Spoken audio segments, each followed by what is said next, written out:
हो त सकिन्न पुरै गल्यो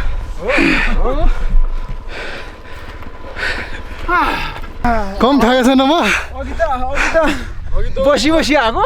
अझै केटाहरूलाई मैले यो माथि बसाएर होइन टक्कसँग ल्याएँ जेठा र मैले